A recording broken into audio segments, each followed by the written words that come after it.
Welcome to Millennials Are Killing Capitalism Live. It is good to be with you again today. Shout out to the folks who showed up for the first conversation with Dwayne Monroe and who are showing up for this one with Alex Aviña. Really excited to get Alex back on the show. We had him on a couple of which we need to do another fundraiser episode, the airing grievances and those kind of things. But other than that, it had been a little while. We actually hadn't done one, a full one since the beginning of kind of not the beginning, but, the latest iterations of the ICE raids and, some of the responses out in LA. And so really glad to have him back on. Also, an opportunity to have a guest that my father likes on Democracy Now, but not on my show. But we'll just leave that alone. But Alex is a historian and professor, and has done a bunch of work also about a part of the anti-imperialist scholars collective, which I definitely encourage people to check out if they are not following that work already. His research focuses on 20th century Mexico with an emphasis on revolutionary movements, the Mexican left, state violence and terrorism, immigration, and the history of narcotics production and trafficking, which of course is relevant to at least part of the discussion or the propaganda around the discussion that we'll have today. And of course, is the author of Spectres of Revolution, which is actually behind me this time, unlike in some of our previous discussions. So, anyway, without further ado, Alex, it's good to be back with you, my friend. Oh, shoot, you're muted. My bad. I did that. What a rookie mistake. Sorry. Thanks for having me back, Jay. No, it's good to be with you. And let's see. So let's start with, just like, obviously we've had it's been a little while since we've done an episode on Venezuela, right? And on like all of the ships that are being, like, all the troops that are being kind of like deployed, or I don't even know, they're just like sitting in the Caribbean Ocean, right? Basically, or Caribbean Sea, basically. And we've had some other conversations. We did have Joe Emmersberger on a couple months ago to talk about the recent attacks on Venezuela, and Jose Luis Granado Ceja from Venezuela Analysis as well. And then Soviet with Sasson on the Ecuador episode really recently. But there's a lot going on specific to Venezuela, and it really warrants, I think, more attention than we've given it so far. And so, as you're following kind of the developments and what's going on, I mean, what is your analysis right now of where things stand and where they could be going? Easy question. Those episodes are all really good, by the way. So shout out to all those brilliant folks who were on your show, Jay. We're in a weird moment. I think, today they tried to present the Nobel Peace Prize to Maria Corina Machado, who U.S. officials and Venezuelan opposition officials had been touting as somehow being able to flee Venezuela in like an Argo style operation, that like the Ben Affleck movie. I'm not even talking about the actual operation. Sina Rahmani's favorite movie. And it doesn't seem like she got out. or she did get out, but she wasn't going to make it in time to accept the award in Oslo. So I was just watching a little bit of the live stream from her daughter giving some sort of speech. And there's a lot of things going on, man, that I think are really interesting. One is this concerted campaign in English language media in the U.S., European media, led by the Venezuelan opposition. Both, most of whom are in the United States, some in Mexico. Maria Corina Machado, obviously, somewhere in a basement in Venezuela until recently. And just seeing this, like the takes online and the op-eds for weeks now, right? The pushback that this concerted campaign against people who are criticizing potential U.S. action in Venezuela is we should be taking notes. We should already know this, right? Like a lot of folks have commented on how this is reminds those of us who are old, reminds us of early 2000s in the run up to Iraq. So when some people who were skeptical of U.S. intentions in Venezuela started to bring up the Iraq example or the Libya example, now for the last few days, we've had a pushback from these scholars and opposition aligned scholars, writers, etc., who are engaging that argument and saying, no, it's not going to be Iraq, it's not going to be Libya.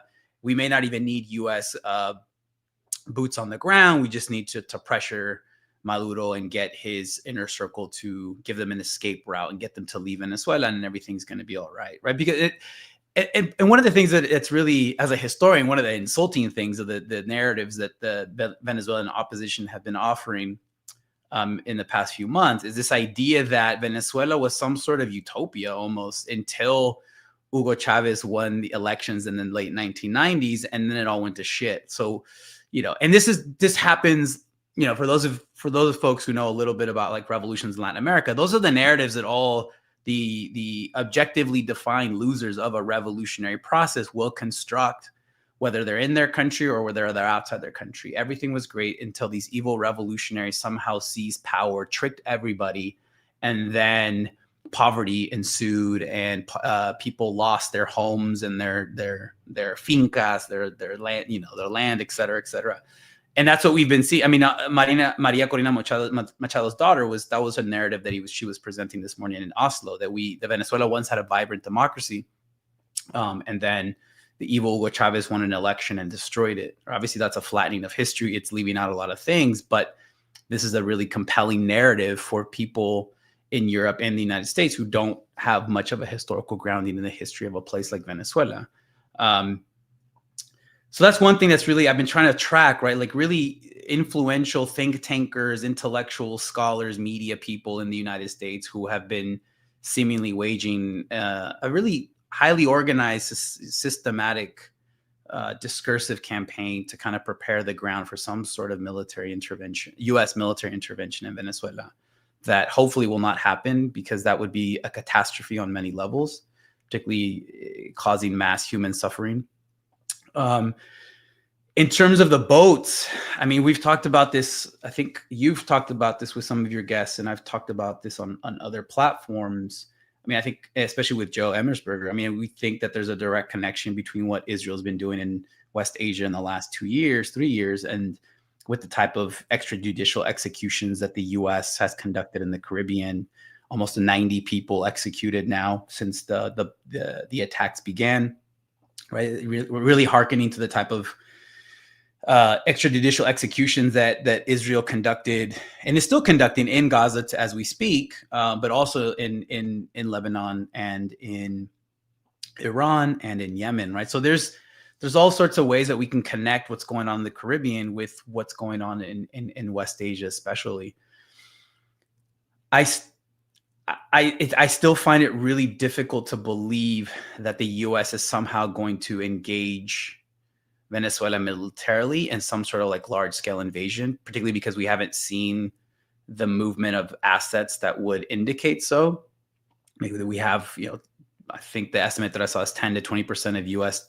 naval assets are in the Caribbean right now. We had a really close, if not an actual violation of Venezuelan airspace yesterday by a couple of U.S. warplanes from the USS Gerald Ford, which is the world's largest aircraft carrier. So obviously, I think at this point, we should all understand, I'll stop rambling, but at this point, we should understand that this has nothing to do with narco trafficking.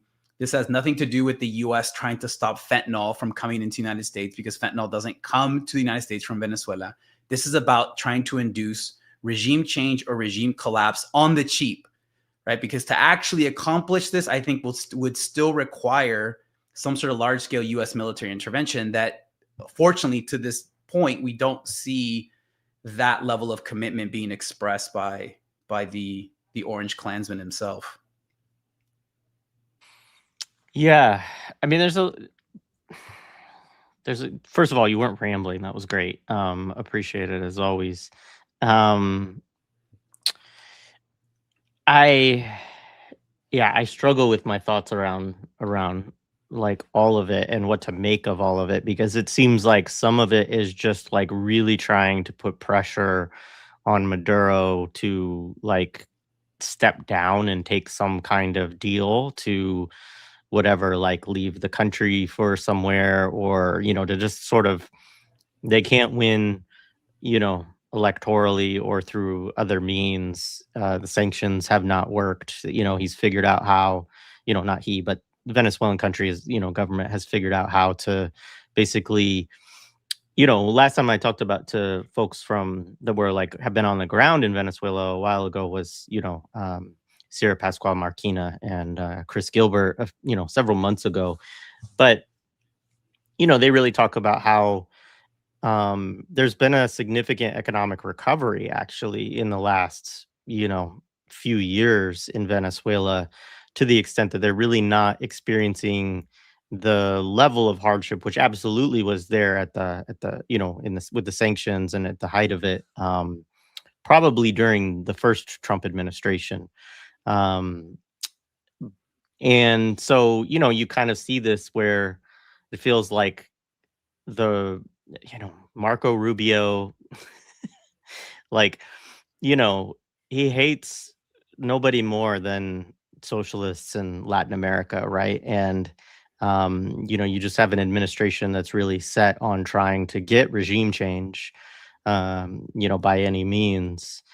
But yeah, I mean, I guess the question I've always had about invasion, I mean, invasion, I agree, seems less likely to me because the amount of defense I think you would have from the Venezuelan people, all the way from just, ordinary folks from, because they arm, citizen militias basically within Venezuela, to the military, et cetera, just would be, too, you wouldn't, I just don't think that would be likely. I don't know what kind of air defense or, how well Venezuela is situated to be able to defend against, U.S. military planes and drones and things like that. Do you have any sense of that, Alex? No, I am not a military expert, but No. by any means of the imagination. But no, I think we can safely assume that there would be some level of defense. But I mean, it'd be asymmetrical. And there's people within the Trump administration that have discussed this possibility, right? And this is part of the maddening part, right? That we're just seeing a repetition of processes that we've witnessed before. I mean, so just going back into history, right? Like the U.S. effort to destabilize and overthrow the Cuban revolutionary government began like the same year that they took power from Batista in 1950. Like by September of 1959, we have declassified U.S. government documents talking about how, it's probably not a good thing that this guy Fidel is emerging, not just as a Cuban leader, but as a regional leader. So the U.S., we need to decide whether he should stay in power. And if you look at declassified stuff up to the run up to the Bay of Pigs intervention in April of 1961, a lot of that operation is premised on the idea that as soon as these like Cuban paramilitaries are able to, and their CIA assets are able to successfully establish a beachhead, that like the Cuban people yearning for freedom, we're going to flock to them and overthrow what we now know was a popularly supported revolutionary process. And you see kind of like, I know it's dangerous to make historical analogies and comparisons in this way. It's a different context, especially. But again, a lot of that, like there's a New York Times op-ed this morning that is talking about how more or less how easy it would be to get Maduro to leave power and then have some sort of democratic transition without an overt U.S. military intervention. So anytime we hear these claims, like we should be highly skeptical, no matter what the country, no matter what the context, right? It's a lot messier, man. And Venezuela has been experiencing economic warfare for nearly a decade. Obama left office designating Venezuela as constituting a national security threat to the United States. The situation has been catastrophic as a consequence of this economic war by some of the studies that have been done by like CEPR and other scholars. But none of this shouldn't translate into any sort of understanding that says, yes, achieving any sort of a regime change in Venezuela is going to be this easy thing. I mean, and this is But again, it's because this campaign is being organized and designed and propagated by a very particular segment of the Venezuelan society, which is the opposition. They're just throwing different arguments to convince both Americans and the Trump administration that, one, we should engage in military-induced regime change in Venezuela, and two, that it's not going to be Libya, it's not going to be Iraq, and it's going to be something different. We should remain highly skeptical of this. We should always be skeptical of this.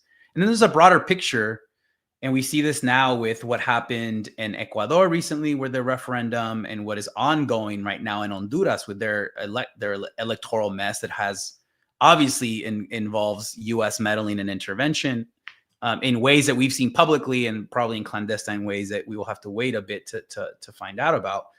It's a broader push, right? And this has to do with this goes back to the spring when someone like so-called Secretary of War Pete Hegseth went to the Panama and said, like, to be America first means America's first. And we've talked about this on this show, right? Anytime a U.S. president or politician is talking about U.S. isolationism, what that means is a retrenchment of the Monroe Doctrine and U.S. empire in the Americas. And we just saw that formalized, right, in written form a couple of days ago with this new national security strategy that the Trump administration put out, which is all about the Trump administration withdrawing on the one hand, recognizing that China is a much more potent near peer adversary that they had anticipated. They see that the tariffs that they were implementing wildly earlier this year are not working.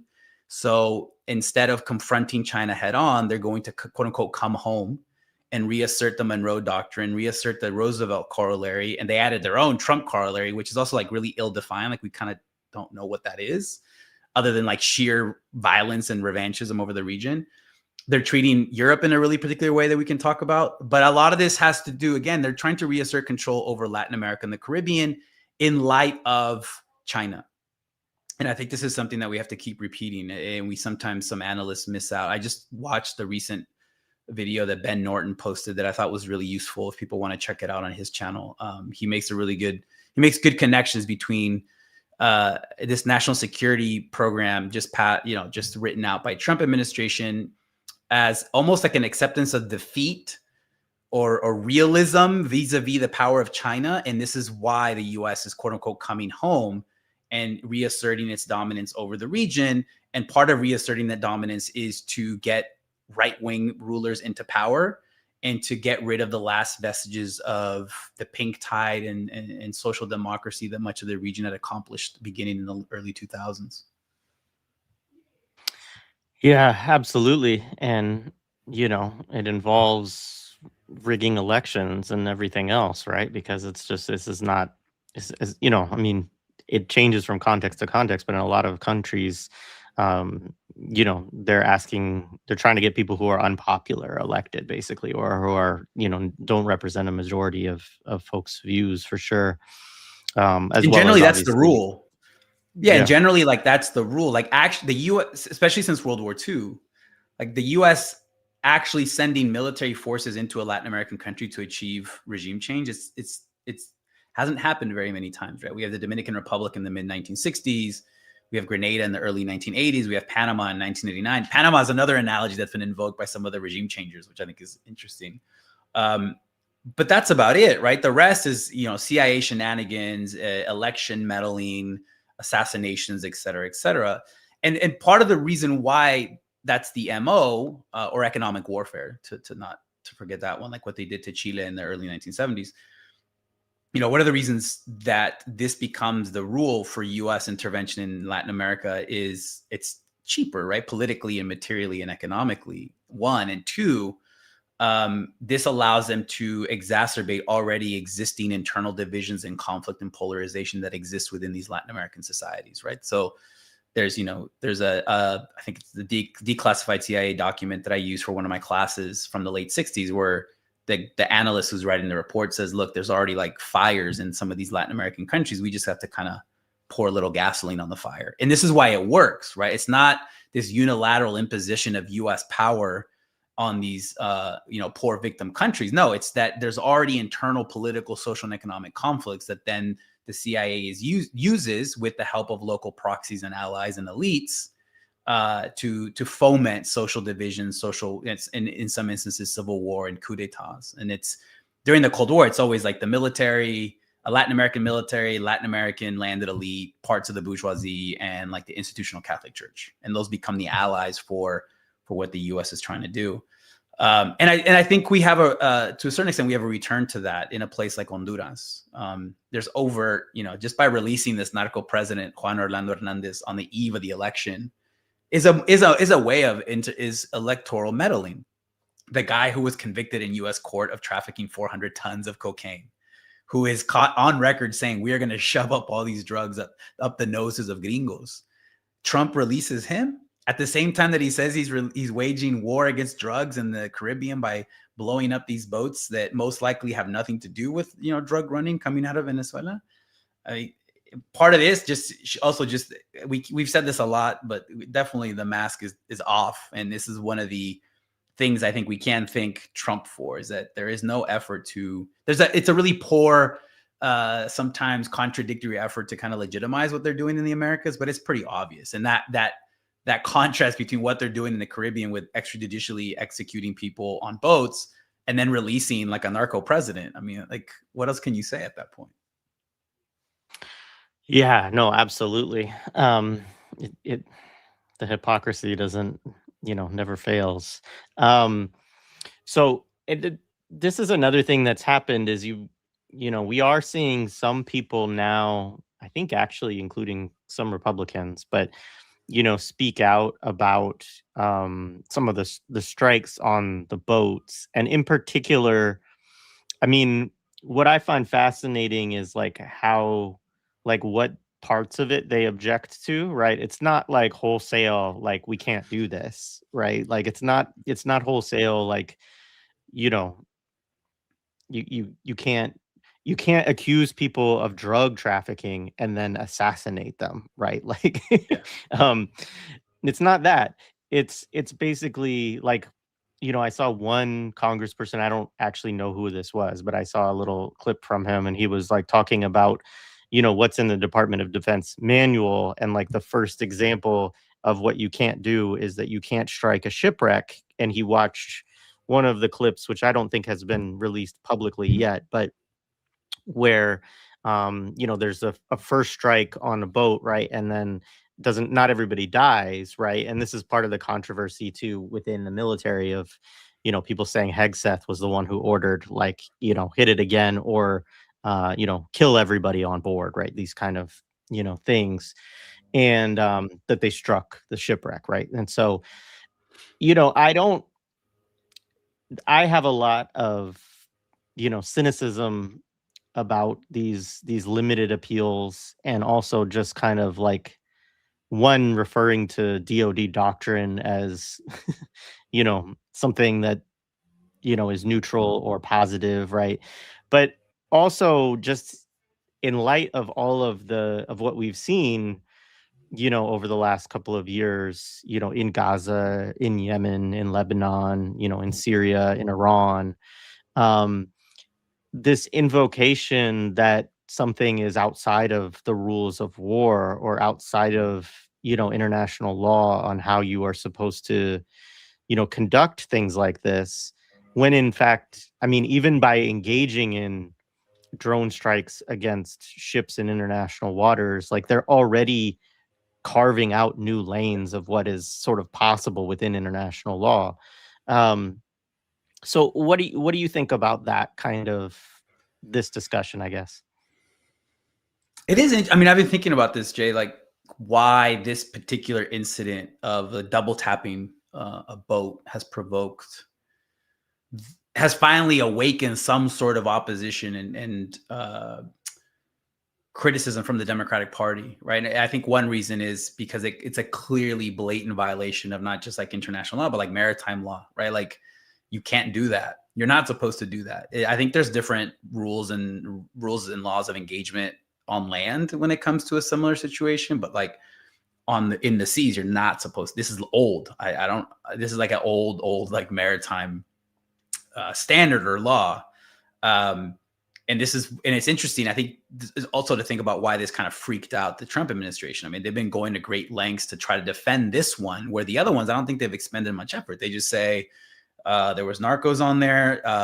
Trump, after one of the boats was blown up, Trump was like saying things like, you could see the drugs, the fentanyl floating on the water. It's like, come on, man. But this one it did hit something, right? And this is why even like Hegseth threw that admiral or commanding officer under the bus, essentially, right? He said, I didn't give the order, I left the room. The military officer did, but we have his back. And you can imagine what kind of impact that's going to have, like in terms of morale within the U.S. military. Like, oh, this guy who said he's all about the troop, he's actually, the first instance he gets challenged, he's already throwing people under the bus, which is what he did effectively. And this is why we've seen so much expenditure of efforts to say, well, these two guys who survived the first strike, like they get into the minutia of it to justify why they deserved a double tap, right? That they were trying to call for help or whatever, like just ridiculous argumentation. But for a while, the Democrats were really more or less silent on just the issue of extrajudicial executions of people in the Caribbean, right? And it was like Rand Paul was one of the only ones like actually speaking out against it consistently since these strikes began. Why is that? It's because like who handed over this system, both legal and material and infrastructure of drone strikes? Who handed that over to the Trump administration? It was Obama, and it was Biden. Right? It was Obama who ramped up drone strikes, like as a rule, as a form of conducting military warfare, right? Like, it started in the waning days of George W. Bush, but it was really the Obama administration who ramped it up and put it on steroids, both the actual practice of drone strikes and then creating a legal infrastructure to justify the droning of children in parts of Pakistan, in Yemen, in other parts of the world. So just like the deportation machine that Obama handed over to Trump during the first administration, they handed that over in terms of drone strikes and that type of warfare as well. So of course, Democrats, if they start speaking out against this, then as some right-wingers online and in politics have done, is to say, well, you guys did it too. And you have this situation where you're like, let them fight, but people are dying. People are being executed without any sort of due process just because the US can do it. And they don't have to offer much more rationale to support it other than to create these fantastical stories about fentanyl and cocaine being placed on these small go boats that somehow are going to traverse the length of the Caribbean to make it into the United States. But I mean, what this shows that what Trump is doing now in the Caribbean is a thoroughly bipartisan creation, because U.S. empire is a bipartisan creation. And this is why Democrats find it really difficult to, I think one reason why they find it really difficult to push back. I mean, they're not anti-imperialists, obviously, but also I think some of the smarter ones recognize that they had a hand in creating this. I mean, some of them that used to be in the CIA know this, right? They just went from the CIA to the Senate, and they know this history. So, this is why I think that the Democrats are really focusing on like this one strike as opposed to the entire campaign, or offering some sort of like large scale critique of the national security plan that Trump has just laid out, right? Like we just don't like that way of doing empire. We like doing a different type of like empire light, which is more relies on different forms of soft power, of more subtle ways of inducing, of managing elections, of kind of, tipping the scale in direction of the U.S. I mean, to Biden's credit, like he did do a couple of things. Can't believe I'm going to say to Biden's credit, but he did do a couple of things, right? Like, and it's such a low baseline, but like, in the last Brazilian election between Lula and Bolsonaro, like the fact that Biden and his people came out and said, like, we're going to respect the electoral process. If Lula wins, like, we're going to back that. It's a totally low baseline that should always be like the normal thing. But that made a difference, right? Similarly, something similar happened in the last Guatemalan elections for the presidency. I mean, that was the fact that the U.S. said we're going to, again, low baseline.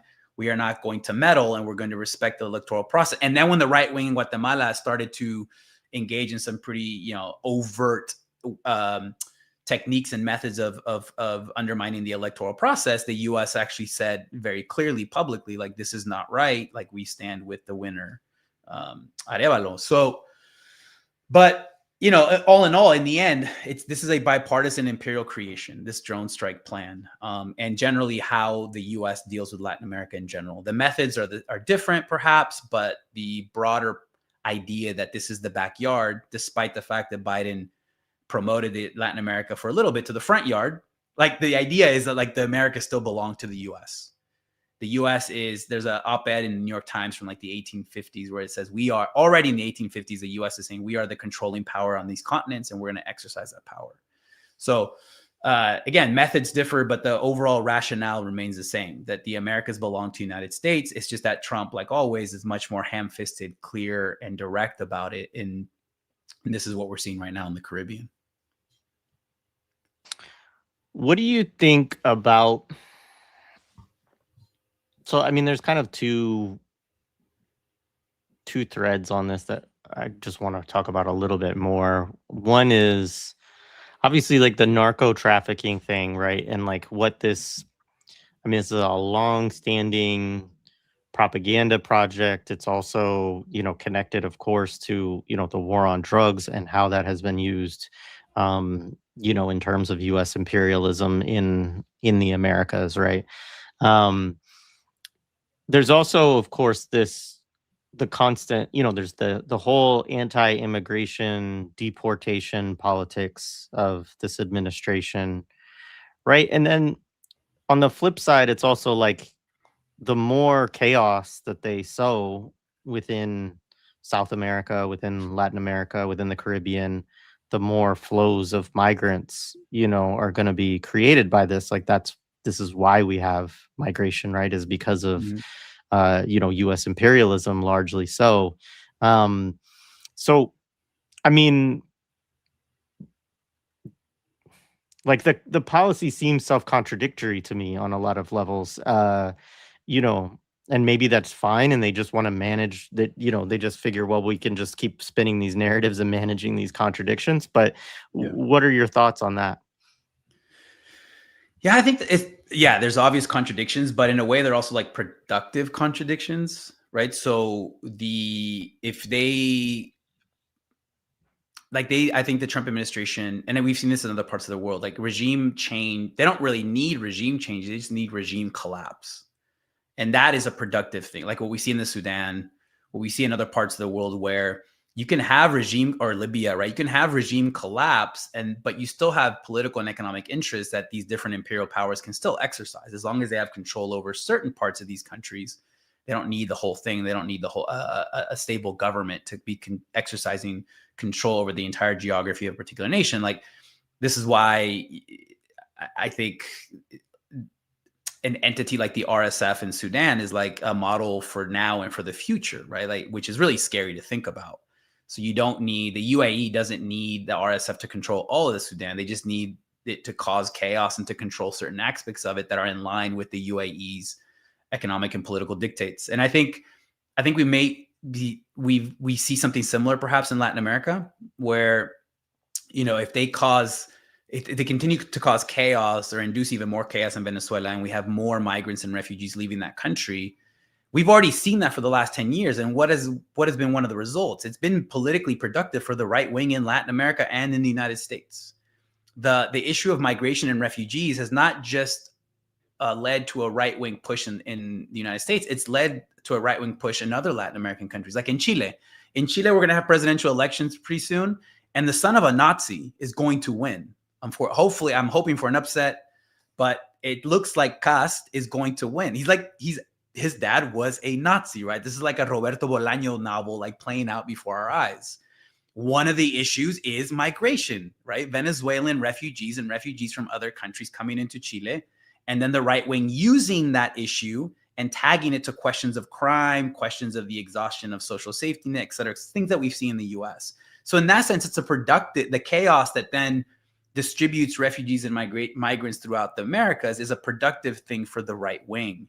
And you see it in a place like in Chile, and we obviously have seen it in a place like the United States.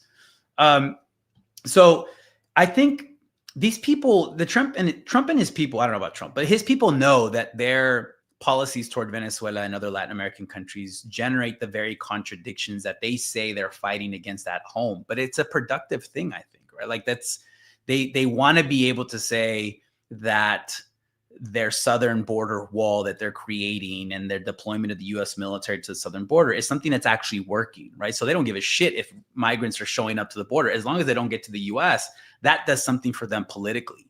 It shows them as being hard and effective against migrants, which is again like it's at the core of Trumpism, if there is such a thing as Trumpism, is it's revanchist politics towards migrants and people of color, but particularly migrants and refugees. So yeah, I think this is such an obvious thing that people like Marco Rubio, who right now is both Secretary of State and National Security Advisor. I think the only other time that's actually been a thing in U.S. history was Henry Kissinger, so not good. But like they must realize that their on the one hand, their economic and military policies generate the very things that they say they're against domestically. But again, for them, that's just a way to connect their domestic politics versus foreign politics. And there is actually no border, right? Like it's the same thing to them. And this is why I keep going back to that Hegseth speech in Panama, where he's like, it's America's first. It's not just America, it's America's first. And again, there's a long history of that. The US, because it sees the region as its backyard, as its own territory, it doesn't count as foreign. Right. So that's why someone like Trump or Hegseth or other people can go and say, well, we are still isolationists. We don't do foreign wars.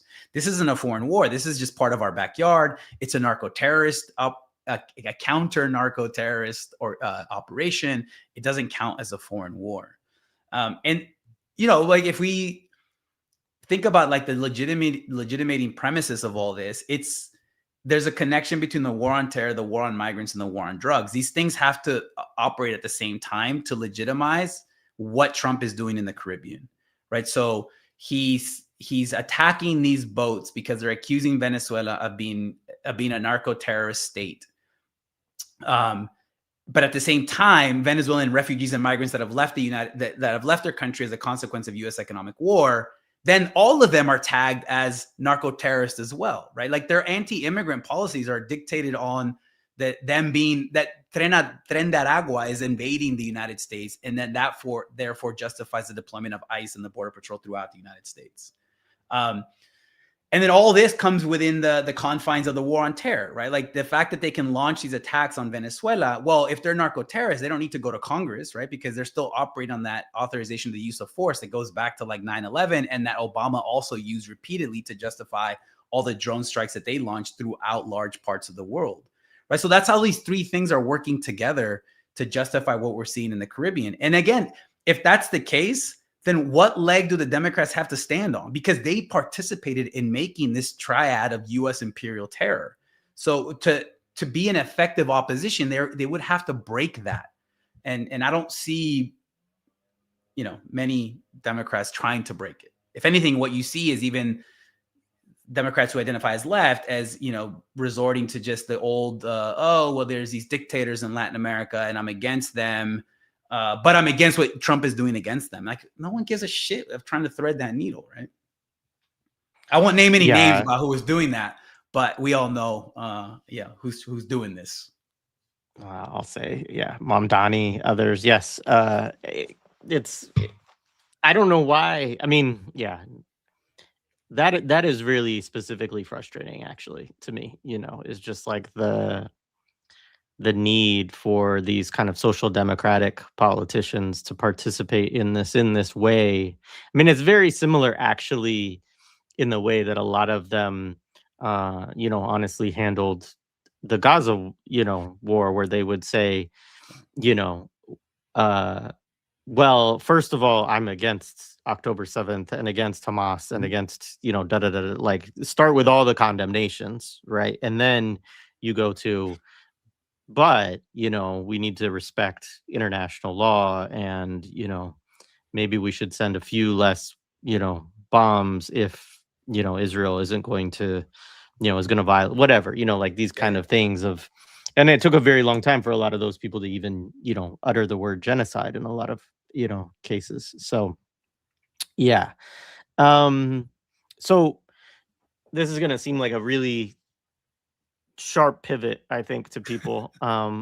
But we've been Alex and I have been talking for a while about, having a conversation about sports washing. And so first of all, I did want to get you on to talk about everything that we just talked about. But I also did want to talk about this concept of sports washing and just, I mean, there's a few different questions I have around it, but maybe we could just start by talking about what it is and say a little bit about the work of sports scholars for Palestine as well. Yeah, so I encourage people to look up and to follow on social media platforms this organization called Sports Scholars for Justice in Palestine, who are doing some really important work in trying to, they were trying to organize. One of their earliest campaigns was to organize a fundraising campaign for a Gazan a cycling team. Right now, they're a signatory to a legal brief that will be submitted to the International Criminal Court on behalf of Palestinian athletes that have been, it specifically deals with Israel using occupied territories for athletic activities, particularly football. Trump said we should call it football, so we are calling it football now, not soccer. So it's just, again, this organization is doing really important work to try to highlight how Israel and its backers are using sports, one, for sports washing, right? This deployment of soft power to erase what they're actually doing in terms of like furthering genocide, but then also how sports functions as a structural element in the oppression of Palestinians in the occupied territories, right? So it's not, so we can think about this as we expand our conversation. It's not that sports are some sort of like epiphenomenal distraction to like the quote unquote real hard imperialist things, genocidal things that are going on. But an organization like the Sports Scholars for Justice in Palestine would say that sports is actually like a structural element within that broader process, particularly if we see like the economics of it, or in a place like, Israel setting up professional football clubs in the occupied territories and using and taking West Bank lands to further those efforts. And obviously, and then, actually executing and killing hundreds and hundreds of Palestinian footballers and athletes and coaches and trainers, and, using, earlier on in the genocide, using football stadiums in Gaza as torture centers, which evoked some of the worst memories of state terrorism in Cold War Latin America, like what Pinochet did with the National Stadium in Chile after the coup in September 11th, 1973. So, the hard pivot, it might seem like a hard pivot, Jay, I guess, because we go from what we just described to like sports, but like, I guess our thesis or our argument would be that like sports is actually a structural feature of everything that we've just described in a variety of different ways. It's not just this simple distraction or, bread and circus effort, which there is some to that, but it is something, I think it's a way to kind of track power in the world today, and actually track power in a way that just doesn't focus or concentrate on the United States, but allows us to kind of track the operation of imperialist power to its proxies and to its allies, particularly with Israel and these entities like the United Arab Emirates and Saudi Arabia. Yeah, no, and we're going to get into all of that. I mean, this last week you had FIFA give Trump a peace award, right? Because he didn't win the Nobel Peace Prize this last time around. I think, unfortunately, he probably will get it next year unless they can find someone that needs as much of an imperial glow up as Maria Machado did. But she dedicated it to him, though, to be fair. So she's trying to give it to him, I think. So I mean, we could talk about what you made of this, but also, FIFA is a big, obviously it's been a target of people's organizing, and it's obviously because of its role within soccer and within football and the World Cup. It's a big and important entity within this analysis. So talk a little bit about it. Oh man. Well, let's just I guess we can start by this stating that football is the most popular sport in the world, right? It commands the loyalty and the love and the affinity of billions of people across the globe, myself included, even though I'm horribly I have internal feelings about it. But,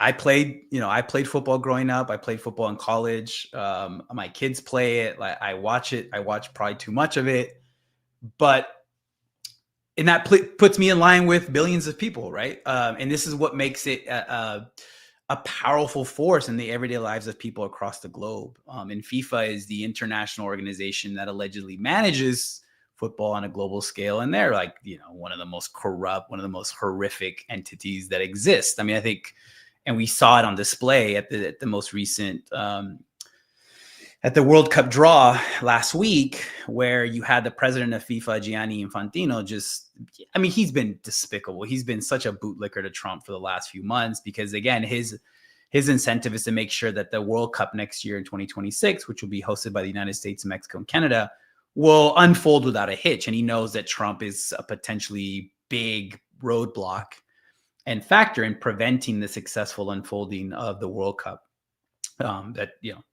I don't know how detailed we have to go. I don't know. I'm going to assume that everyone knows that every 4 years is a World Cup and it changes venues.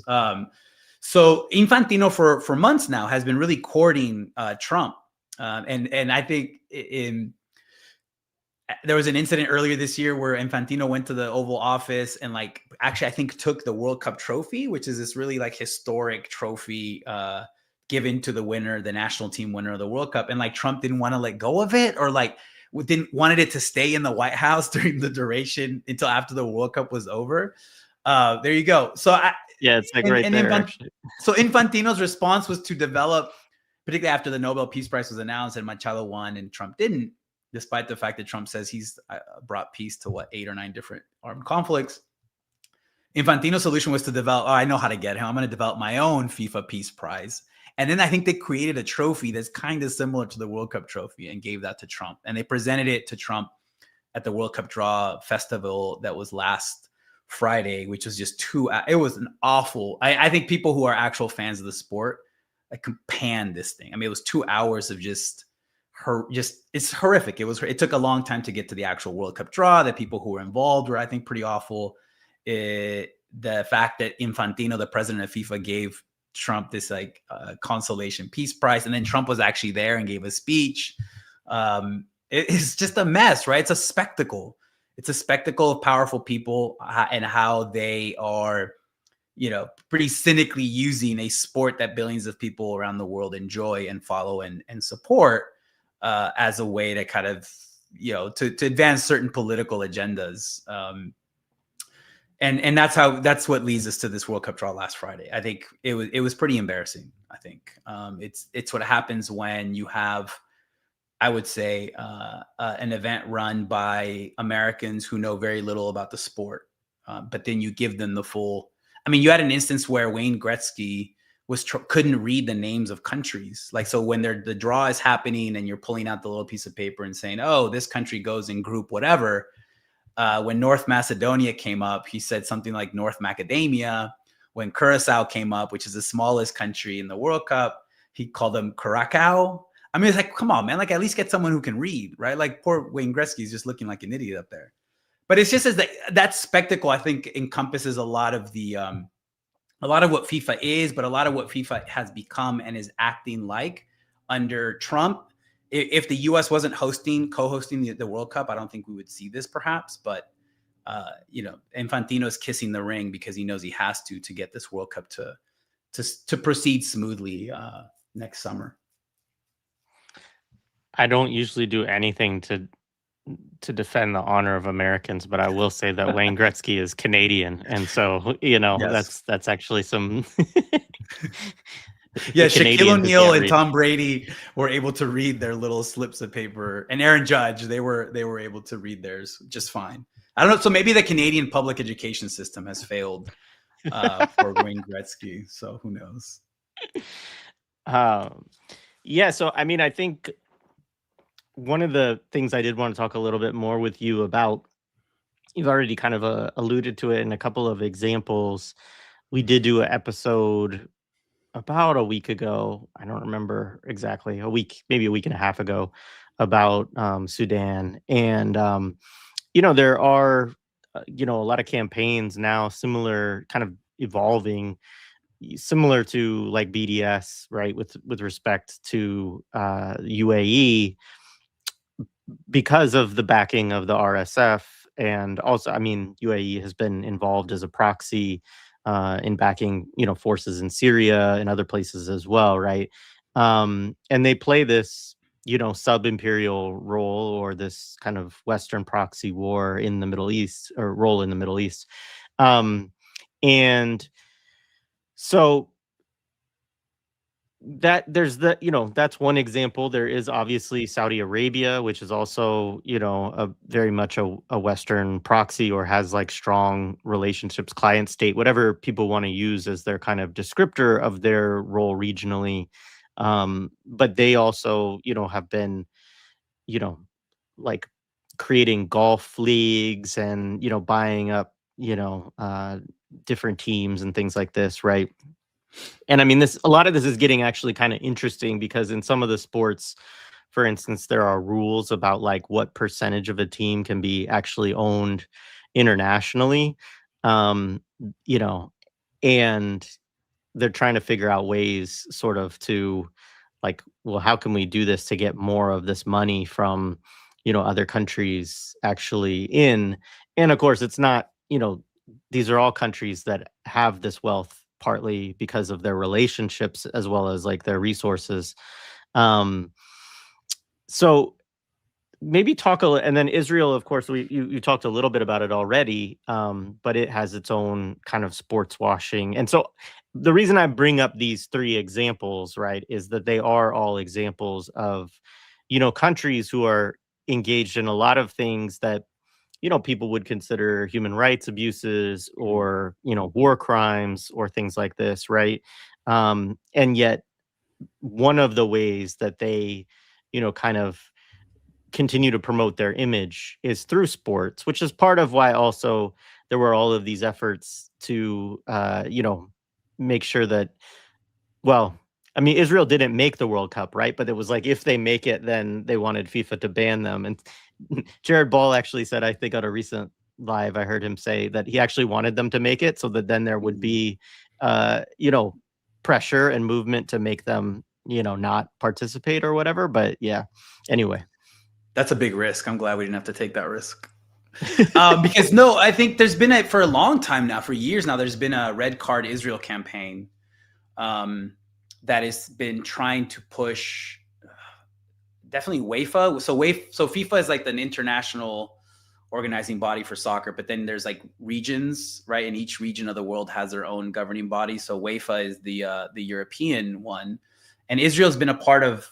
So Israel's part of the European Football Confederation, which I think is interesting. But since they're in all of the European stuff, like they're yes, Euro Cup, Euro League, yeah, the what is it, the like their pop star? I forget what it's called, but like their Eurovision, competition. yeah, that's right. having some issues too.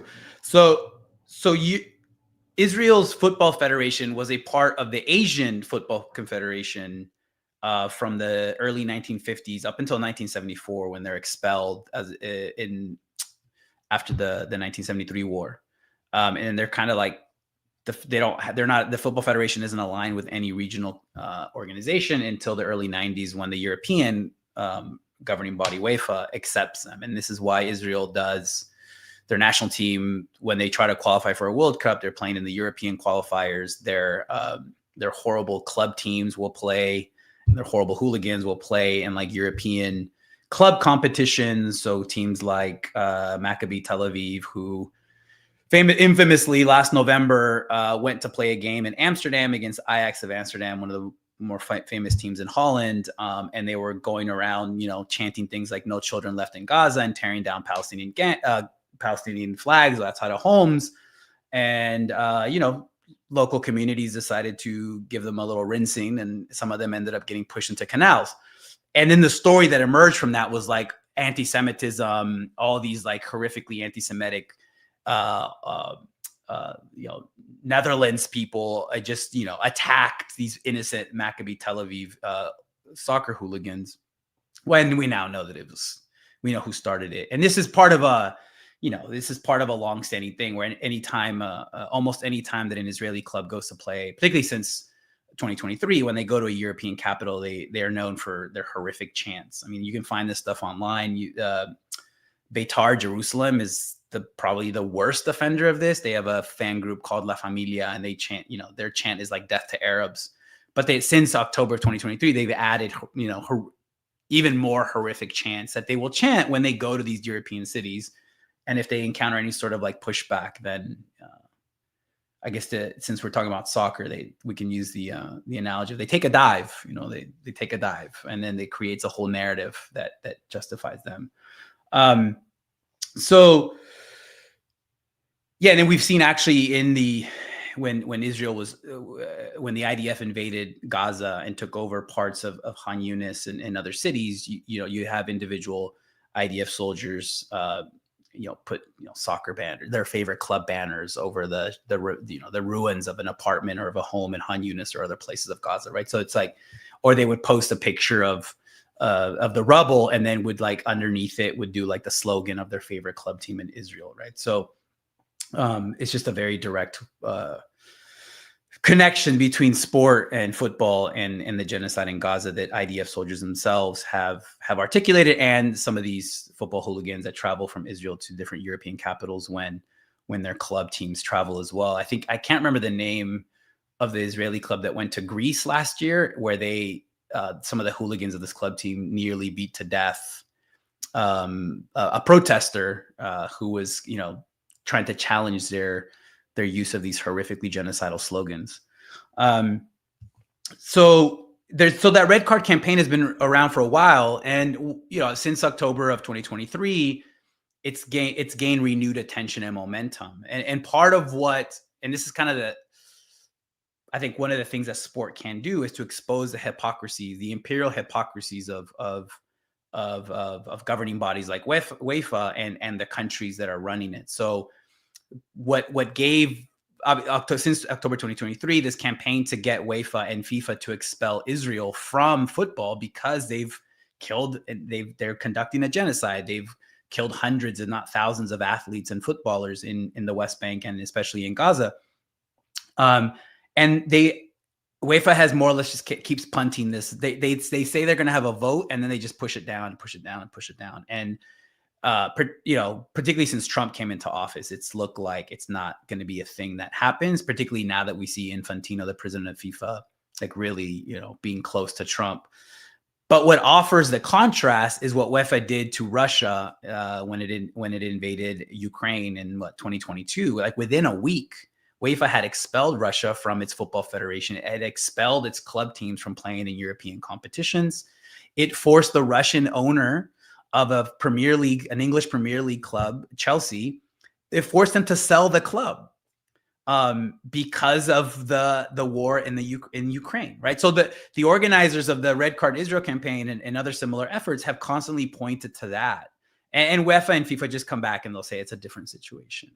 It's a different situation. It's not the same thing. But for a average person who's watching this, they see the contradiction, right? They see that in almost every European league, when they broadcast their games, they'd have for a while, for at least a year or two, in the upper right-hand or left-hand TV corner of the TV, there was like a Ukraine flag flying, right? At the same time that there's a genocide being committed in Palestine and UEFA is being silent. You had a couple of European professional footballers, fired from their teams because they had the temerity to speak out against the genocide in Gaza, particularly a player, Anwar El Ghazi, who was fired from his German club. And I think now he's playing in West Asia somewhere in some West Asian league, which is another thing to think about. There's been very few professional athletes in the US or Europe that have actually spoken out against the genocide in West Asia, which is a shame, right? Because we know from history that, very prominent public figure professional athletes, their voice matters in speaking out against imperialism, against war, against genocide. but we've seen almost none of that since October of 2023, which is a real shame. So we're left with these grassroots campaigns that are constantly confronted with entities that don't really give a shit about them, and they don't mind being hypocritical, and they'll just keep punting the issue down the road. Yeah, absolutely. So that was I don't know, I might mispronounce it, but Maccabi Tel Aviv was the Israeli team that was in Greece with their Okay. hooligans.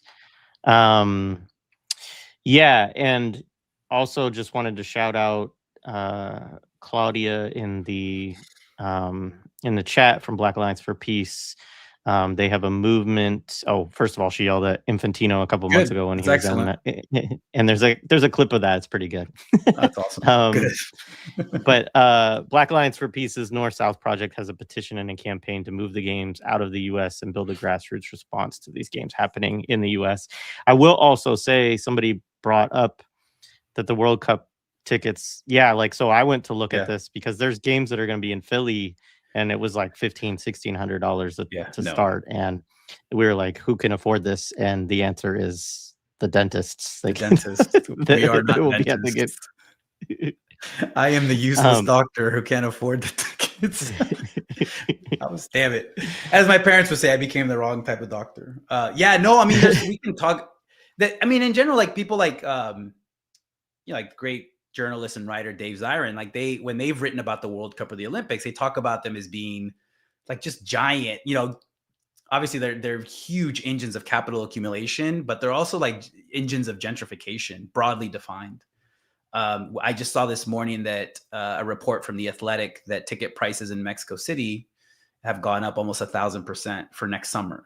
I mean, so who can actually travel to Mexico City and stay in Mexico City and then afford a game? I mean, this might be like the most privatized, the most exclusionary World Cup that we've seen. And this has been a trend, right? Like this has been, particularly after the 1994 World Cup in the US, where I feel like that's when the World Cup became fully neoliberal, like, and it had, because of the United States, but because of broader global economic processes.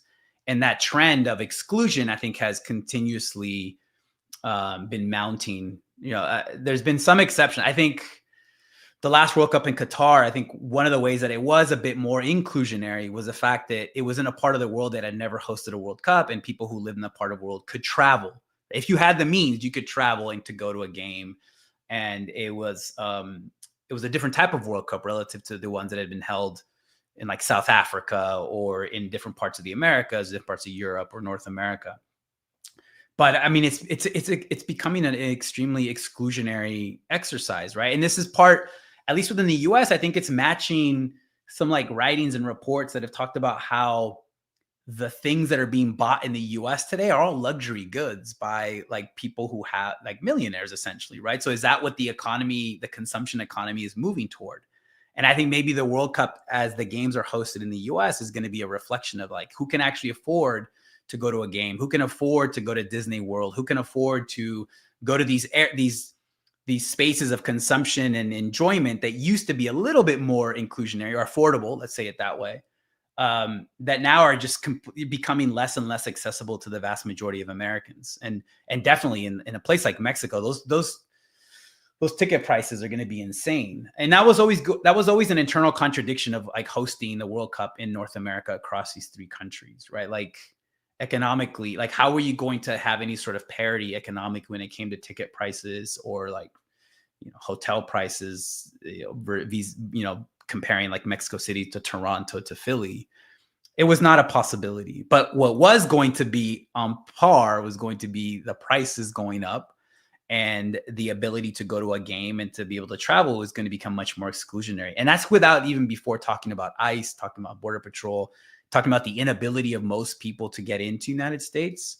I saw a report. I got to follow up on this to see how factual this is, but I saw a report online about one or two players on the Iranian national team who had done their mandatory military service that may not be allowed to come into the United States because of the way that they are IRGC or different components of the Iranian military are considered terrorists by the United States. So the U.S. is the U.S. going to prevent players themselves from coming to compete in the World Cup, in addition to people from certain countries that are designated as enemies, or, as to use Trump's term, shithole, or and even Europeans. I saw this morning, The Athletic, I think, was also reporting that even for European tourists who have been coming into the US this year, like ICE and different, not ICE, but different customs officials have been checking like years of their social media activity to determine whether they're allowed in the US or not.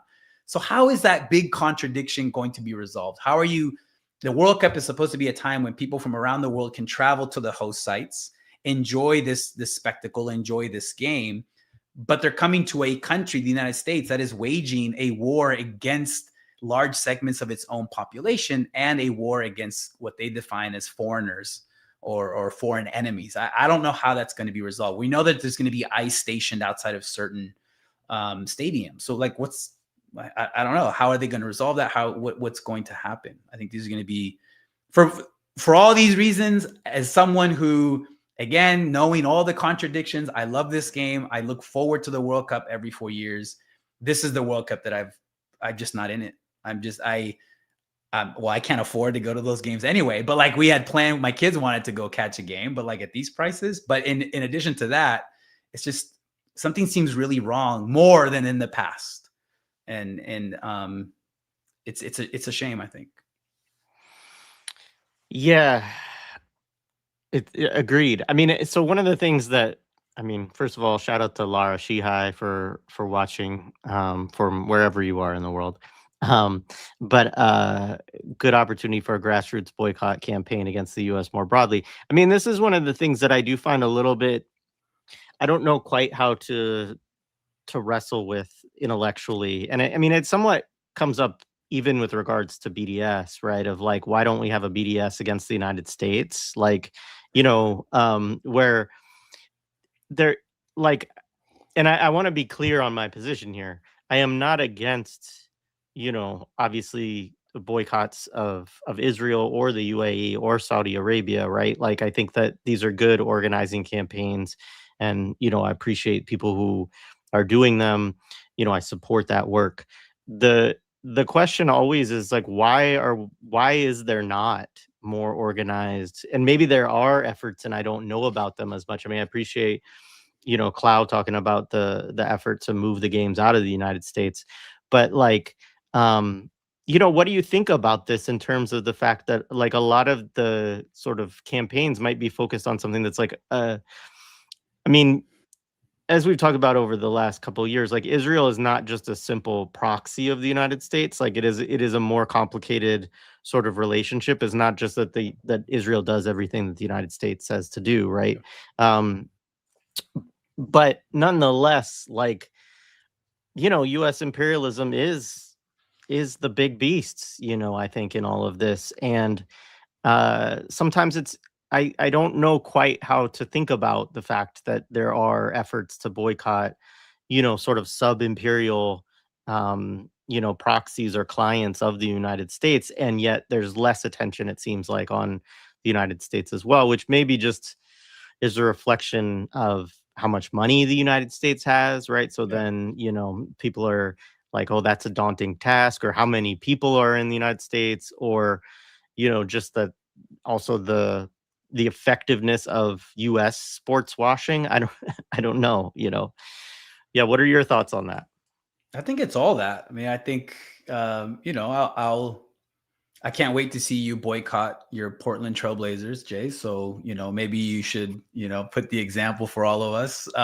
But no, I think your question highlights again the power of sports, and not as an epiphenomenal thing, but as like a really constitutive element of legitimizing U.S. empire domestically and abroad.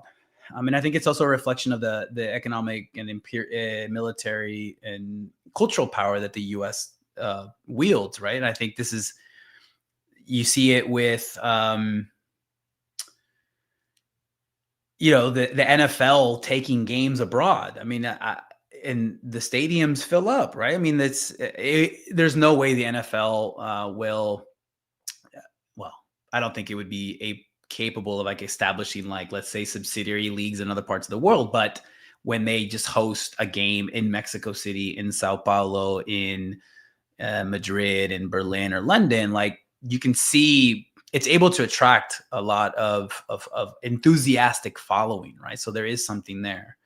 I think I think a potentially more fruitful venue is what Claudia described in terms of like grassroots campaign to pressure, to exercise that type of pressure. I know, like we have the Olympics coming up in Los Angeles in 2028, and there's been a years long effort to undermine that, right? Because again, to go back to like Zirin and other writers, like we know that these spectacles accumulate a lot of money, a lot of capital that doesn't stay in the cities that are hosting these areas. Like you have countries and cities that have hosted previous international athletic events where like the stadiums that were built, the stadiums that in a place like Qatar that required the deaths of thousands of workers may or may not even be used nowadays, right? Like these were vehicles of capital accumulation for a very small group of individuals and groups that then just move on, right? They just move on and they do the same thing to other cities and other countries. And what they leave behind is a lot of gentrification, a lot of unused infrastructure, a lot of exploitation. It's a lot of different forms of exploitation, right? Every time there's a Super Bowl, right? What's one of the discussions? Like the exploitation of whatever, like children or supposed human trafficking. There's all to say that these international events are not beneficial to the local communities that are hosting them. They're not even for them, right? So perhaps then those localized grassroots campaigns can exercise some level of power and influence. I would love to see the World Cup for next year be moved. Like I would completely support it. Take it to Canada and take it to Mexico. Even then, again, it's not going to solve the issue locally. We're going to have a lot of the same dynamics, but at the very least, it would be a strike at the political and cultural legitimacy of the United States. And you can imagine how someone like Trump would react to that. I mean, he would probably be willing to go to war over it, which is kind of crazy to think about. But again, these things matter to a lot of people, and that heightens their importance. But yeah, I don't know. I think I don't know how to answer your question. I think you answered your own question. I mean, I think it reflects the power of the United States, and maybe that's why one way to get at a powerful empire is to start at with its tentacles, right? Like you don't start at the heart, but you start kind of chipping away at it. So maybe that's another way to think about how to proceed. But I think also, and I'll stop rambling, but also, so sports and offers the opportunity for sports washing, for legitimizing power, for legitimizing empire. The question for us is then, how do we accomplish the opposite? Because sports can also do the work of undermining those things, of furthering anti-imperialist critiques, of advancing more egalitarian radical politics and ways of organizing communities and organizing the world. That is there. That exists within sport as well. The issue is like, how do we organize that and make it into an effective challenge to those who want to use sports just for profit, but also to sports wash? Yeah, appreciate it. And I mean that your answer did help me think about it a little bit more too, because it's like, if you're opposed to US imperialism, right, then like also understanding it not just as strictly like what the US does, right, but also understand like how it exercises its own interests through other places, other nation states, other proxies, etc. Right. So in that sense, like, if you are able to expose, what Israel is and what it does, and expose what the UAE is and what it does, right, then that actually does cause harm also to imperialism, right, in its own way. So yeah, that's helpful. I mean, the one thing that we didn't touch on too much is the Emirates and Saudi Arabia, which are like, I mean, we're in the middle of in the NBA, it's the Emirates World Cup. And the NBA is interesting because also, I mean, yeah, you talk about my Blazers. You know, you they suck so bad that they don't need to be boycotted right now. But but also that's what they get for having their best player be an Israeli. So anyway, on the side of the NBA, yeah, like it's a fascinating league. I mean, it's not as big or as, as wealthy as like the NFL, and even like baseball, which feels like a declining sport to me in a lot of ways. But I think it's because it's, well, both the NBA and baseball are fairly international at this point. But um it still does better. Like the World Series does way better than the NBA Finals, right? Just like from a strict like viewership level and all of that. And some of the hits that the NBA has taken is because like the right hates it because of its DEI or whatever else, right? Like this kind Too of crap. woke. Yeah. Um, but they are trying to start a league in Europe, like like NBA Europe, basically. I think part of it is they may be trying to buy the Euro League out, right? It's not really clear like what their strategy is there. But yeah, it's very interested, and it does the same kind of thing that you're talking about in terms of doing these individual games in other countries and stuff like that. And has a G League team in Mexico now, Mexico City. But the Emirates Cup right now, which is a stupid in-season tournament thing that the NBA does now, which was just first called the NBA Cup, but then they just gave the whole naming rights to Emirates, which Emirates is an airline, obviously, but it is owned by a small collective of the rulers of the UAE, basically. Um, and they also have like heavy investments into, I think there's multiple Emirates Cups in Europe, like in I think in one in the UK and then one maybe in EuroLeague or something like that. And then yeah, Saudi Arabia with like the golf stuff and everything else. I mean, one thing that I heard about this that I found interesting was specifically with the UAE. They talked about it as also, that there's a lot of money in the UAE, but it was a way of them diversifying their economic interests, which is interesting in some way, because sports may not always be that profitable, but it's an accumulating asset, right? So you buy a team or you buy a thing and you sell it, like you make money off of that. Um, but in addition to that, like there's all the branding stuff, right? Like it's just like you see it on these jerseys and on these tournaments, and you may not know what it means at all, and yet it has an effect on us, where it's a normalizing thing in a lot of Yeah. ways. So yeah, I don't know if you have any responses on that.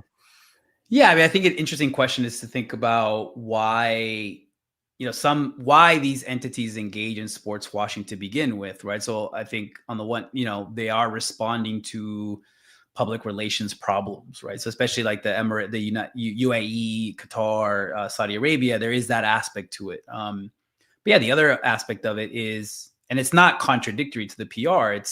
It's a form of investing. They need to invest their gains somehow, right? And it's in European football, for instance, that's been one of the most profitable, perhaps more politically and PR wise than actually economically. But they are completely changing the dynamics of European football, right? Like you have clubs who have older style of ownership models in place saying that, they can't compete with European clubs that are backed by, sovereign funds. Like, so the Newcastle club in England is owned by the Saudi Arabian Public Investment Fund. Manchester City is owned by Abu Dhabi, by the brother of MBZ, I think.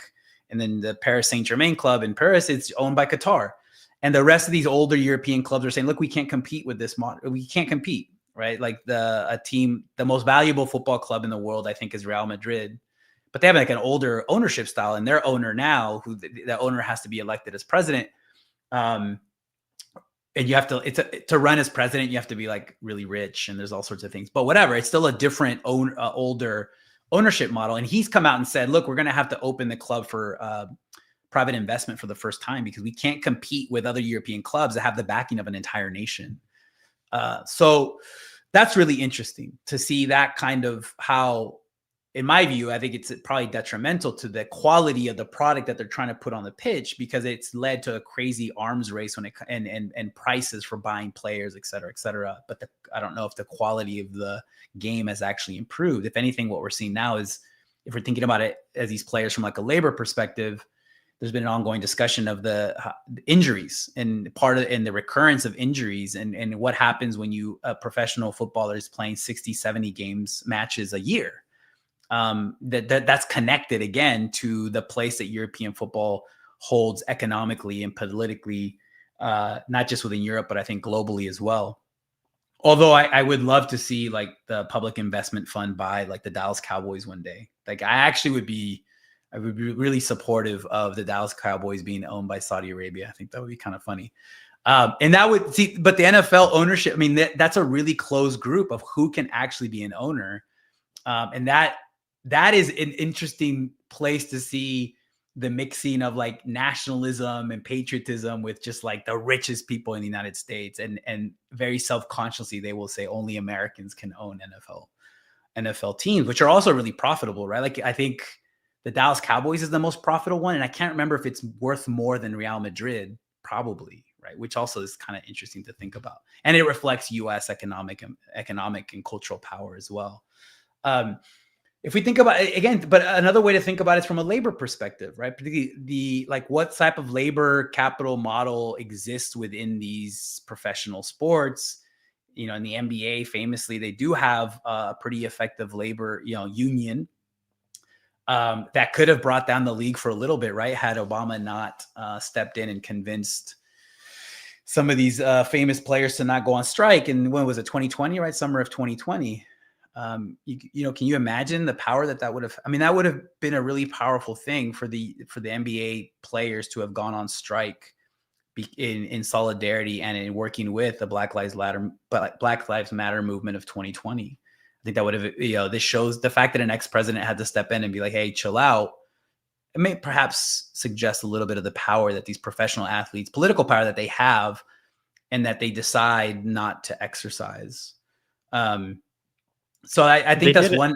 Well, they did exercise it. They just got education reform on the back of their jerseys instead of. How could I forget? Yes, their favorite causes on shoes and favorite charities on their jerseys. But that's another way to think. And it's kind of, I mean, it's on the one hand, it's kind of funny to think about these professional athletes as labor, right? Because they're making tons of money, but it's really uneven, particularly in a league like the NFL, right? Where their union is basically a company union. They don't have guaranteed contracts. An average career is maybe 3 to 5 years. Your body is completely broken down at the end of it, and you may have not come out with a lot of money. That labor model is like what is a reflection of like what we see more broadly, within and outside the United States. Like it's thoroughly neoliberal. Whereas you see other athletic leagues, they have like a better union, but they still aren't able to determine some of the bigger questions, some of the bigger political and economic prerogatives that exist within their league. But we'll see. I mean, I think professional baseball has union collective bargaining agreement stuff coming up more soon. And, that union has demonstrated in the past that it's willing to like stop play if they don't get what they want. The problem is what they want is just generally circumscribed to like, their existence as baseball players. But again, imagining what could be if you organize professional athletes in a more politically and socially conscious way. Like they do have a certain level because of who they are and what they do. They have a form of power that other individuals and entities don't have. Yeah, no, absolutely. Well, thank you, Alex. This has been great. It's been really good to catch up with you. Let's see, was there anything else? There's just, the chat's been great today. I haven't caught everything in the chat. Is there anything else that you wanted to say or shout out or just like bring up?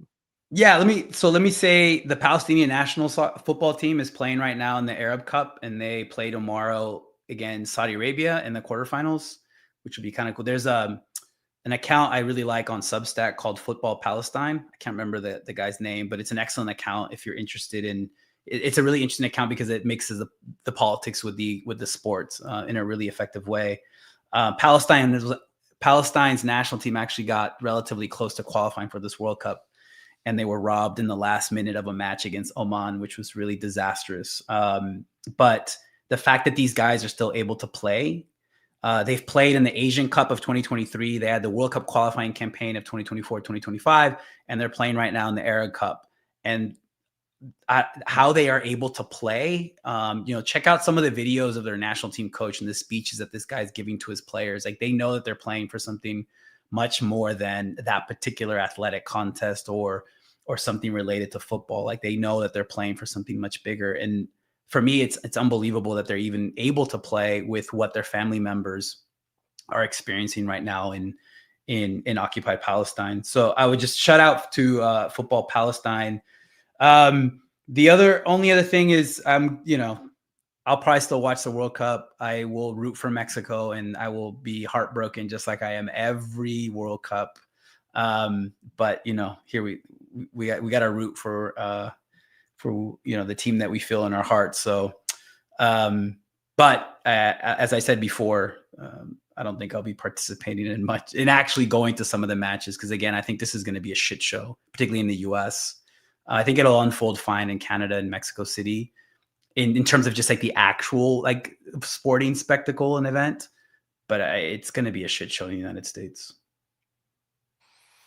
Yeah, I'm sure it will be, and it's going to be in my backyard along with a lot of other folks here in the Philly area.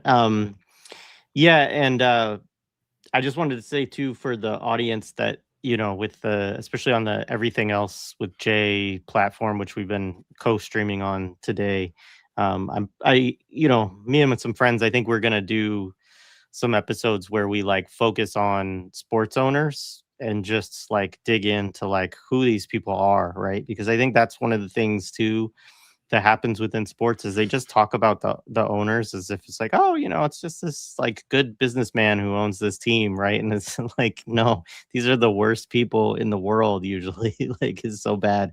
And so yeah, I mean, the first one I want to do is the Adelsons, who own the Dallas Mavericks, who are got the Trump shout out in the Knesset. They're great at trading players, though. So I support how they trade players, particularly when they trade players to the Lakers. I'm all for that. So obviously, they're pieces of shit, genocidal shit on every other level. But if they feel like they want to trade their best players to the Lakers, I fully support that. For nothing in return, I'm fully support that. Right on. Well, thank you, man. It's good to connect with you. We'll have to have you back on again soon. And maybe we could do a fundraiser later this month or something like that. But yeah, man, always good to connect. Yeah, same here. And I'm always happy to join you, Jay. And yeah, I'll look forward to the next time. All right.